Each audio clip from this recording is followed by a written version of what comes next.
नमस्कार। संपूर्ण हिंदी स्पेशल एकमात्र YouTube channel Phefana Hindi classes पर आप सभी का स्वागत है। और इस चैनल पर आपको हिंदी के तीनों पक्षों व्याकरण, साहित्य व काव्य शास्त्र का गूढ़ अध्ययन करवाया जाएगा। तो बढ़ते हैं आज की क्लास की तरफ। और आज की क्लास में भी मेन टॉपिक जाने से पहले देखते हैं वही दो शब्द। तो यहाँ पर अपन सबसे पहले पारिभाषिक शब्दावली के दो शब्द देखते हैं। तो आज की क्लास में आपके सामने जो दो शब्द हैं वो ये है डिलिमिटेशन। इनको अपन यूं भी लिख सकते हैं, बीच में हल्का योजक चिन्ह भी लगा सकते हैं। और कभी कभार एग्जाम्स में है वो ऐसे भी आता है। तो इसको अपन लिखेंगे कैसे, वैसे इसे क्या किस तरीके से बोला जा सकता है। तो डिलिमिटेशन, इसको अलग अलग भी बोला जा सकता है कि डिलिमिटेशन, लिमिट का मतलब अपन जानते ही हैं, और डी अलग से भी हो सकता है। और यदि इस रूप में आ जाए, ये शब्द जुड़ा हुआ आ जाए, तो अपन इसी रूप में इसको बोलेंगे डिलिमिटेशन। क्या मतलब होता है इसका? परिसीमन। और परिसीमन किसे कहते हैं? परिसीमन कहते हैं हदबंदी को, यानी जहां पर परिसीमा तय कर दी जाती है वहां पर क्या हो जाता है? परिसीमन हो जाता है। उसके बाद अपन बात करते हैं दूसरे शब्द की। तो दूसरा शब्द आपके सामने क्या है?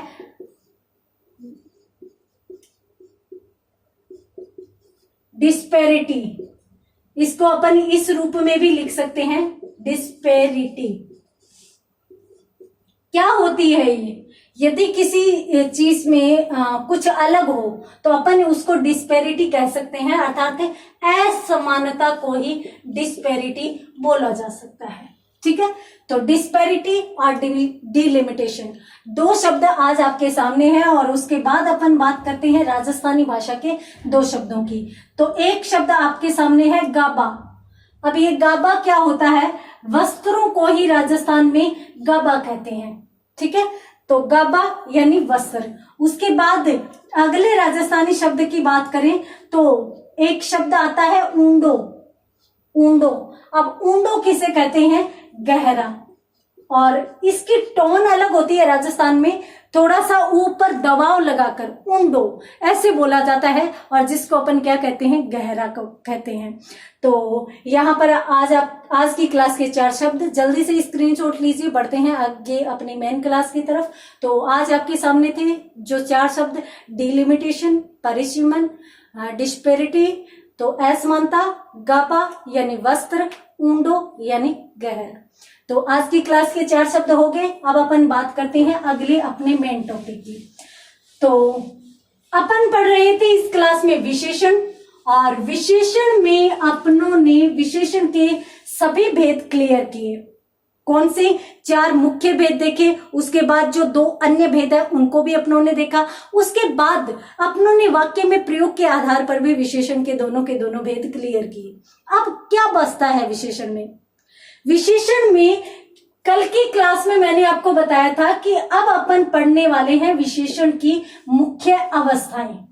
तो विशेषण की मुख्य अवस्थाएं।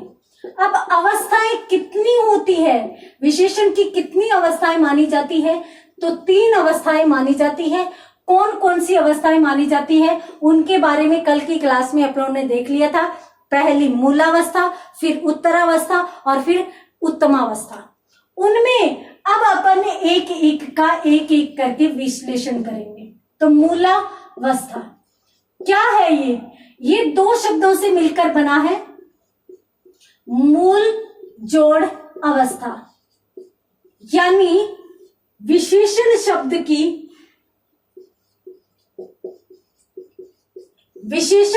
की मूल अवस्था को ही क्या कहते हैं? मूलावस्था कहते हैं। अर्थात अब तक अपनों ने जितने भी विशेषण शब्द प्रयोग किए हैं, छोटा, बड़ा, उत्तरी, पूर्वी, पश्चिमी, दक्षिणी, सुंदर, ईमानदार, बेईमान, सारे के सारे किस में जाएंगे? विशेषण की मूल अवस्था में जाएंगे। क्यों? क्योंकि जितने भी शब्द जो विशेषण शब्द है, जो विशेषता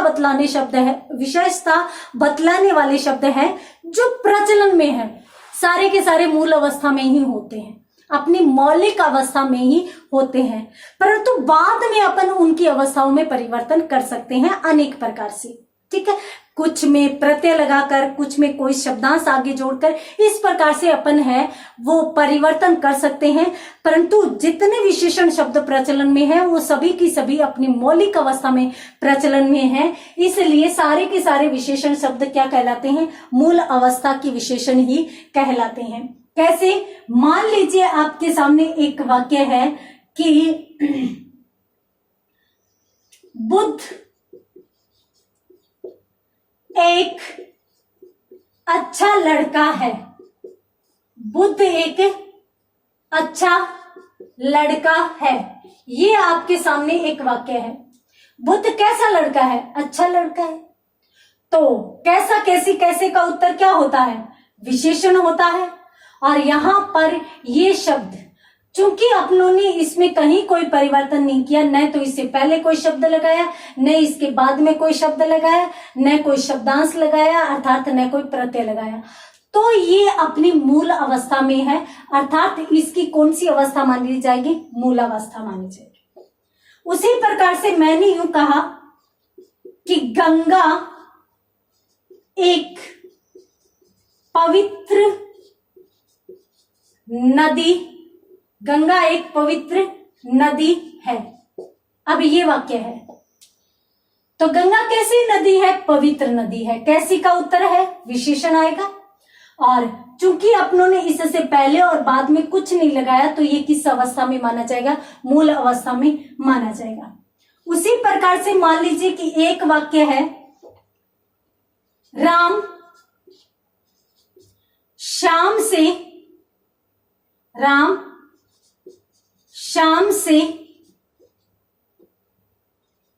अच्छा लड़का है। अब अपन राम कैसा लड़का है ये प्रश्न नहीं करेंगे, किससे अच्छा। अब यहां पर अपनों ने अच्छा से पहले ये शब्द लगा दिया, तो यहां पर मूलावस्था नहीं मानी जाएगी। हालांकि ये अपन बाद में क्लियर कर लेंगे। तो इसलिए यदि अपन इससे पहले या बाद में कुछ भी परिवर्तन कर देते हैं, तब इनकी अवस्थाएं बदल सकती है। हाँ, यदि यूं आ जाए कि राम अच्छा लड़का है, तब तो कौन सा अच्छा किस में जाएगा? मूल अवस्था में जाएगा। इसी प्रकार से यूं कह दिया कि राम ईमानदार है या ईमानदार लड़का है, तो यहां पर ईमानदार से पहले और बाद में कुछ नहीं लगाया, तो इसलिए ये उसकी मूलावस्था मानी जाएगी। स्क्रीनशॉट लीजिए, बढ़ते हैं आगे अगले पॉइंट की तरफ या अगली अवस्था की तरफ बढ़ते हैं। तो आगे अपन देखते हैं कि दूसरी अवस्था कौन सी हो सकती है और कैसी हो सकती है। ठीक है, ये तो थी मूल अवस्था। और यदि मूल अवस्था जानना है तो विशेषण के कोई भी भेद में जितने भी आपको वो लिखवाए गए हैं वाक्य, वो सारे के सारे उसी में जाएंगे। अब अपन बात करते हैं दूसरी उत्तरावस्था। उत्तरावस्था में यदि पहले परिभाषा की बात करें तो देखिए, यदि किसी वाक्य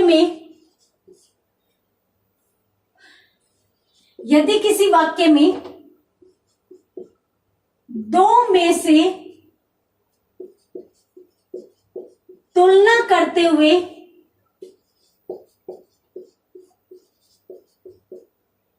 एक को अच्छा या बुरा बताया जाए, तो वहां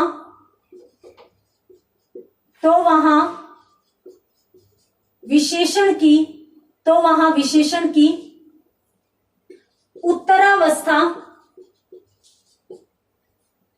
उत्तरावस्था मानी जाती है। क्लियर है? यदि किसी वाक्य में दो की तुलना की जा रही है और दोनों की तुलना करते हुए किसी एक को अच्छा या बुरा बताया जा रहा है, तो वहां पर कौन सी अवस्था होगी? उत्तरावस्था आएगी। स्क्रीनशॉट लीजिए, इसको अपन और अधिक विश्लेषित करते हैं और अच्छे से समझते हैं इसकी और पहचान क्या हो सकती है। तो देखिए, इसके बाद अपन देखते हैं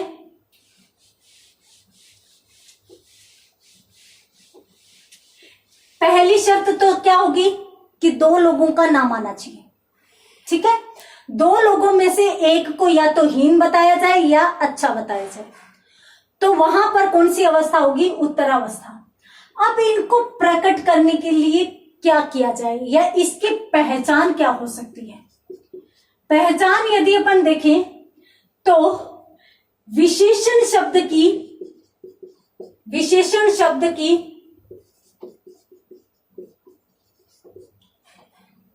मूल रूप में तो क्या होता है? मूलावस्था में होता है। तो उसकी उत्तरावस्था बनाने के लिए, विशेषण शब्द की उत्तरावस्था बनाने के लिए,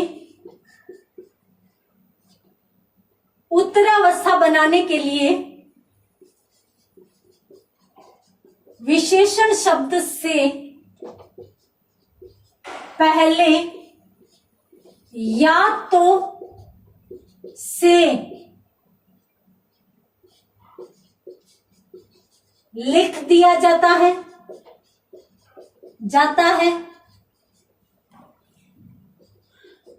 अथवा विशेषण के साथ तर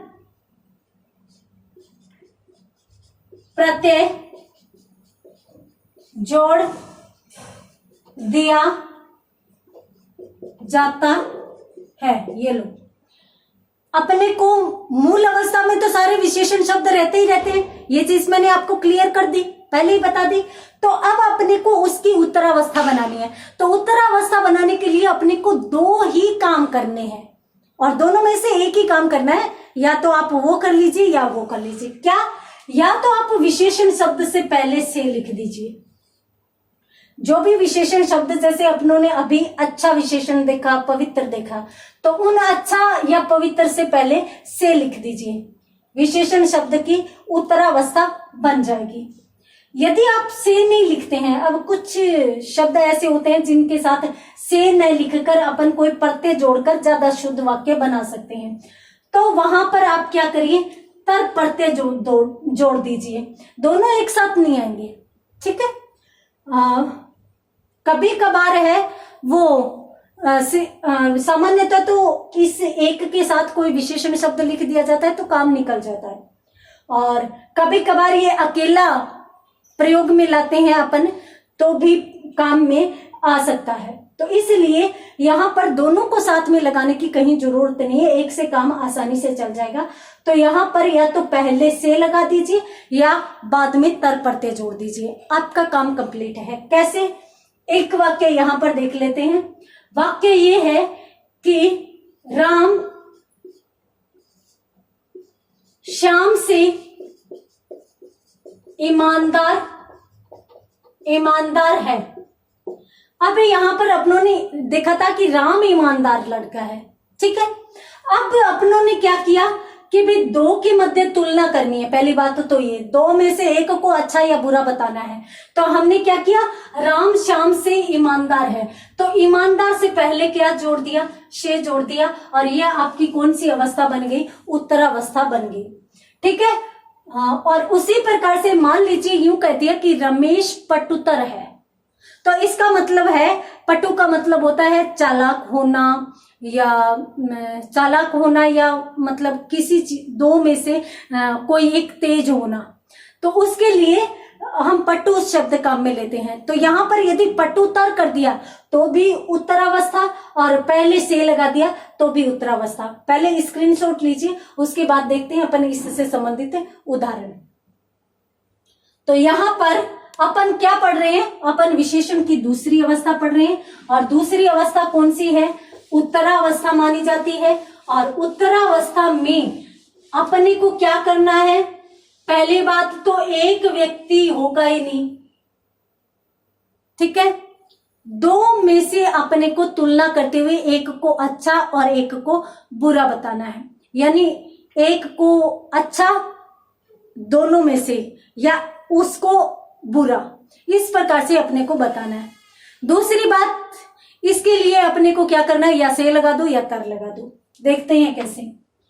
मान लीजिए अभी अपनों ने देखा था वाक्य कि गंगा पवित्र नदी है, तो मैंने उसी वाक्य को यूं लिख दिया कि गंगा यमुना से पवित्र नदी है। अब देखिए, दो की तुलना, विशेषण शब्द पहले से जोड़ा, कौन सी अवस्था, उत्तरावस्था। उसी प्रकार से मोहन सोहन से अच्छा लड़का है, दो में तुलना, अच्छा विशेषण शब्द पहले से। उसके बाद रमेश पटुतर है। पटुतर का मतलब रमेश और सुरेश दो भाई हैं, उन दोनों में रमेश अधिक पटु है, तो इसके लिए कह दिया पटुतर। तो यहां पर रमेश और सुरेश ये यहां पर साइलेंट है। यदि अपन इस प्रकार से भी लिख सकते हैं कि रमेश सुरेश में रमेश पटुतर है, तो यहां पर भी ये इसी अर्थ में जाएगा। तो पटुतर, तर प्रत्यय और पटु विशेषण शब्द। जैसे ही विशेषण शब्द के साथ तर प्रत्यय लगाया, वैसे ही कौन सी अवस्था बन गई, उत्तरावस्था। अब यहां पर जो अत्यंत महत्वपूर्ण बात है वो ये है, क्या, यदि इस प्रकार के वाक्यों में कारक पूछ लिया जाए तो इस प्रकार के वाक्यों में सदैव अपादान कारक माना जाता है, अपादान कारक माना जाता है। ये आप विशेषतया नोट करके लिख लेंगे कि इस प्रकार के वाक्यों में सदैव अपादान कारक माना जाता है। स्क्रीनशॉट लीजिए, बढ़ते हैं अगली अवस्था की तरफ। अगली अवस्था में क्या है, अगली अवस्था क्या कहती है, तो चलते हैं अगली अवस्था की तरफ। ये हुई उत्तरावस्था, और उसके बाद अपन अगली या अंतिम कौन सी अवस्था, उत्तमावस्था। तीसरी अवस्था उत्तमावस्था। देखिए, ये दो शब्दों से मिलकर बना है, कौन कौन से, उत्तम और अवस्था। अब उत्तम का मतलब सबसे पहले या सबसे श्रेष्ठ, इस अवस्था को दिखाना है। तो उत्तम का मतलब ये नहीं है कि ऊपर की चीज ही दिखानी है, सबसे नीचे की भी दिखा सकते हो।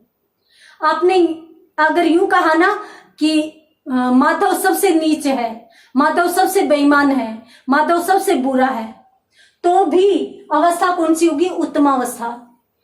यूं कह दिया कि माधव सबसे अच्छा है, माधव सबसे ईमानदार है, तो भी कौन सी अवस्था होगी, उत्तमावस्था होगी। सामान्यतः अपन उत्तम किसके लिए प्रयोग में लाते हैं, सकारात्मक चीज के लिए प्रयोग में लाते हैं, परंतु यहां पर अच्छे और बुरे में अब बहुत सारे लोग हैं, उनमें से या तो सबसे श्रेष्ठ बताना है या सबसे हीन बताना है।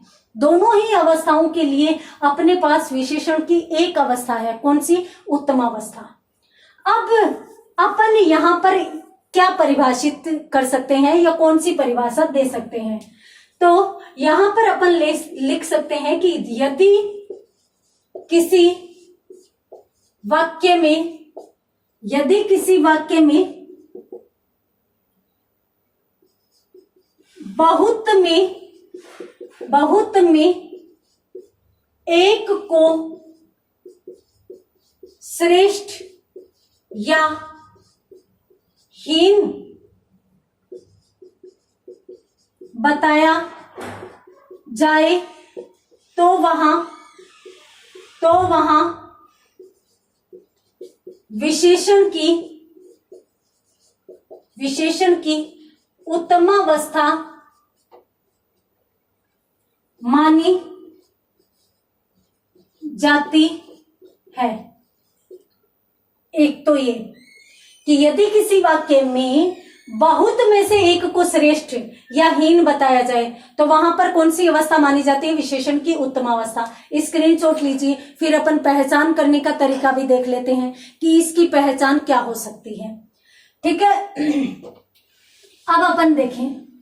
देखिए, विशेषण शब्द मूलतः किस अवस्था में रहता है? मूल अवस्था में।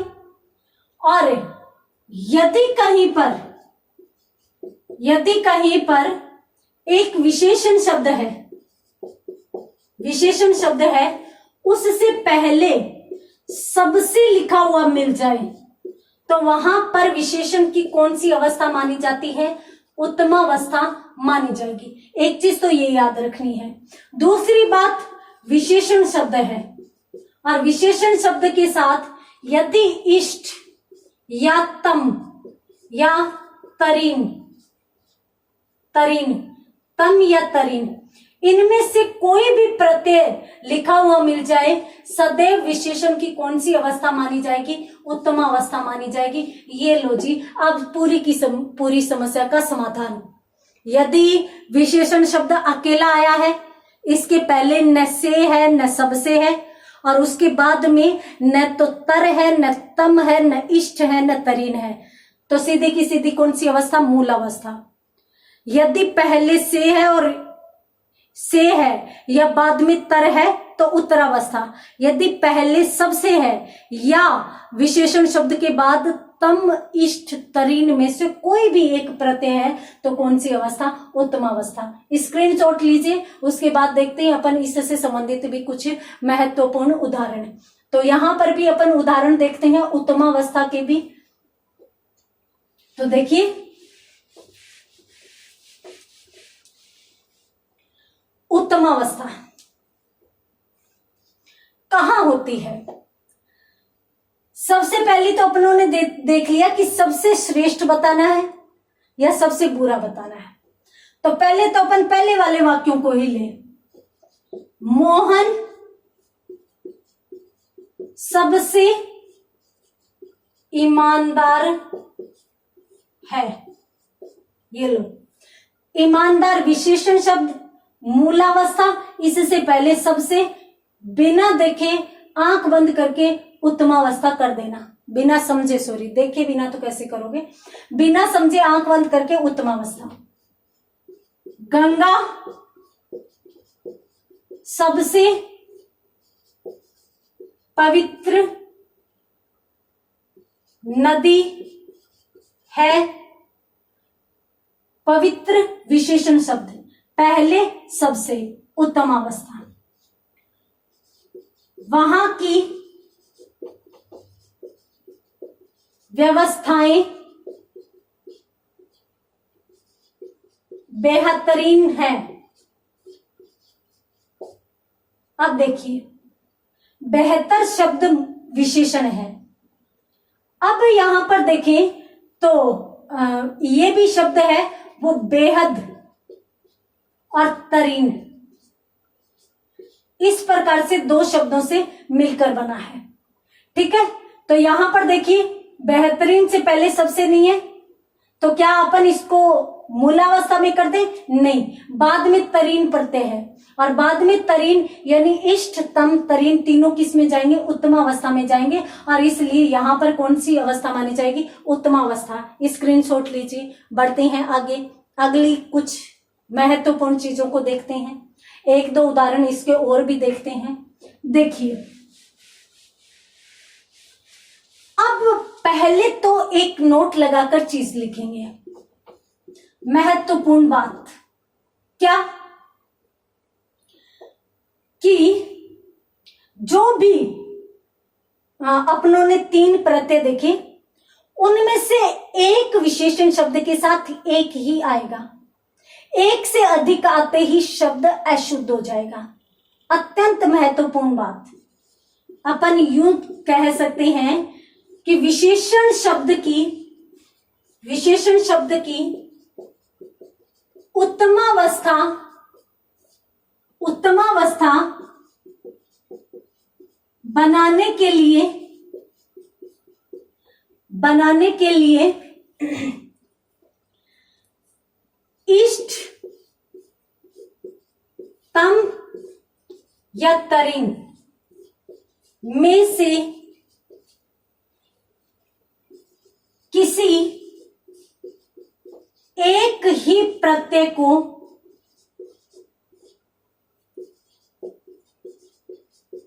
लिया जाना चाहिए। पहली बात, एक से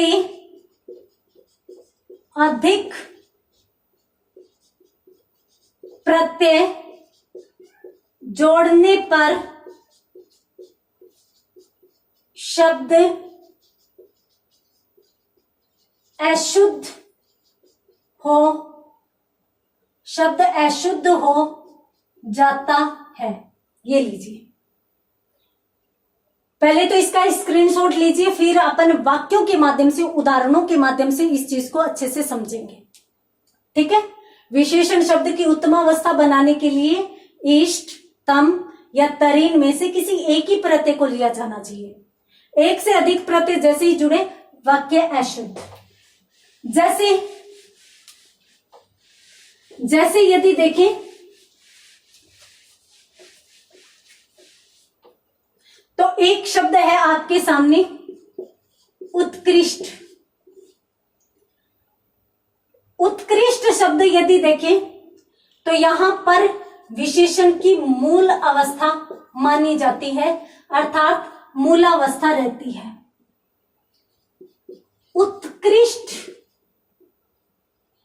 उत्कृष्ट तर यदि लिख दिया जाए तो यहां पर उत्तरावस्था मानी जाती है।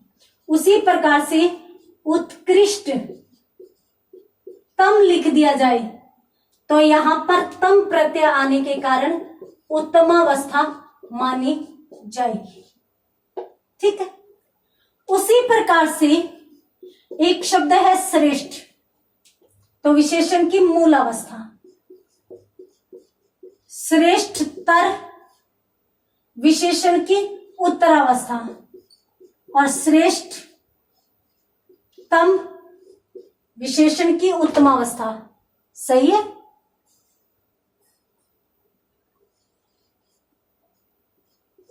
गलत।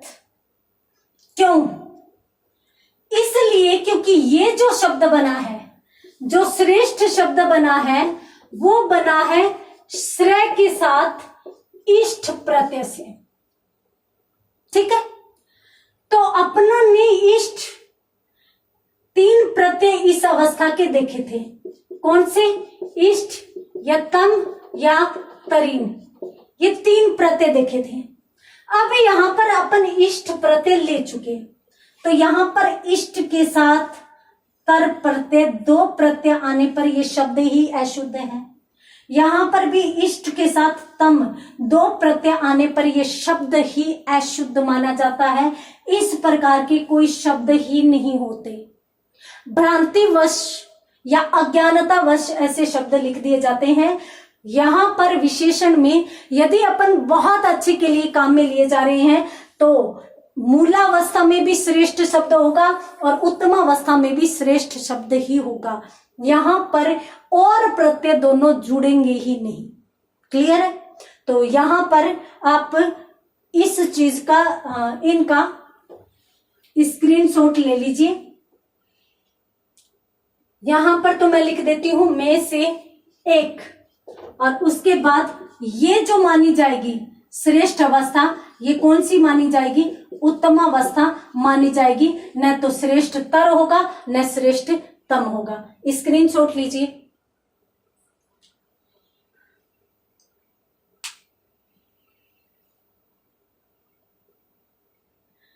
स्क्रीनशॉट लीजिए। और फिर विशेषण में एक छोटी सी चीज और बची है, वो भी मैं आज की क्लास में बता देती हूँ ताकि अपना टॉपिक यहाँ पर कंप्लीट हो जाए। उसके बाद नई क्लास से अपन नया टॉपिक शुरू करेंगे। छोटी सी चीज बची है 2-5 मिनट की, वो अपन यहाँ पर देख लेते हैं।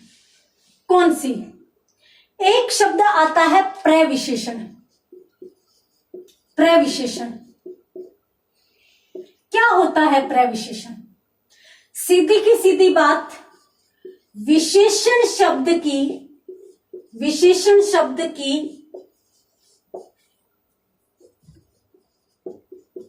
विशेषता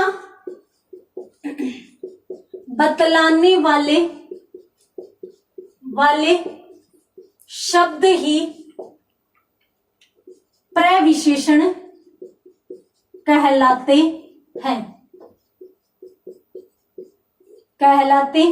हैं।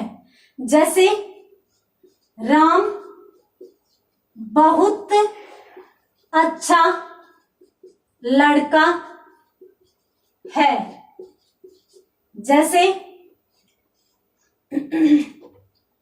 जैसे कश्मीरी सेब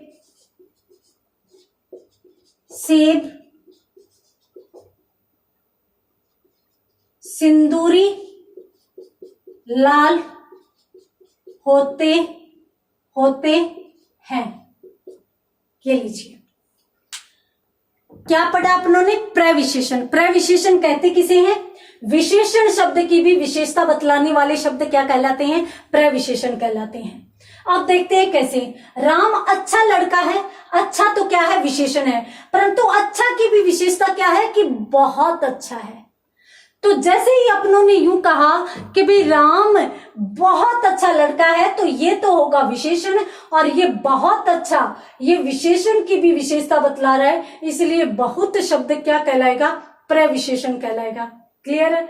उसके बाद अपनों ने देखा कि कश्मीरी सेब लाल होते हैं। ठीक है, लाल तो सामान्य विशेषण शब्द हो गया, परंतु लाल भी अनेक प्रकार का होता है। वो कौन सा लाल है? सिंदूरी लाल। अब जैसे ही लाल की विशेषता बताई गई कि ये सिंदूरी लाल होता है, तो ये जो सिंदूरी शब्द है, ये ये शब्द क्या कहलाएगा? ये प्रविशेषण कहलाएगा, न कि विशेषण कहलाएगा। ठीक है, तो यहां पर विशेषण की विशेषता बतलाने वाले शब्द क्या कहलाते हैं?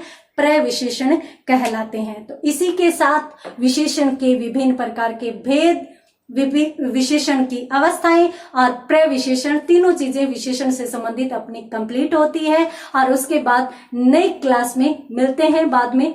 और इसके साथ साथ आपको मैं यहाँ पर बता देती हूँ कि जैसे ही अपना टॉपिक कंप्लीट होता है, अपन प्रश्नों की क्लास करते हैं कि जो भी इस टॉपिक से महत्वपूर्ण प्रश्न बनते हैं उससे संबंधित अपन क्लास करेंगे। तो कल मिलते हैं प्रश्नों की क्लास के साथ।